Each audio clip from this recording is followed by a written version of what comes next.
سلام بر بانوی دریا و علف. اجازه میخوام خدمتتون عرض کنم که شما علاوه بر صدای زیبا سیمای بسیار زیبایی هم دارید. خیلی ممنون، خجالتم میدین. معرفی میکنم همکارم دکتر رامون کاخال. گارسیا.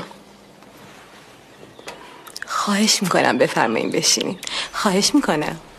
شما خانه بسیار زیبایی دارید سینیوریتا کتی. چشماتون قشنگ میبینه. گفتین تخصصتون زیباییه؟ من فوق تخصص زیبایی و جراحی پلاستیک هستم از دانشگاه نیو کمپ بارسلونا.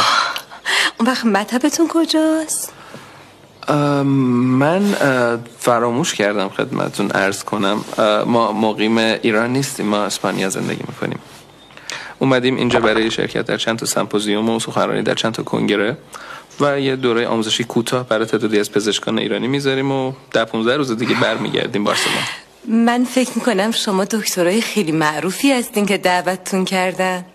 تعریف از خود نباشه ولی من بهترین جراح پلاستیک جهان هستم و رئیس دپارتمان جراحی پلاستیک دانشگاه نیو کمپ بارسلونا.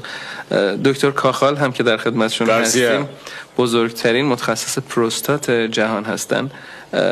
در واقع پروستات به نوعی مثل موم تا دستشون میمونه. Bambolina cosa curta. اوکی.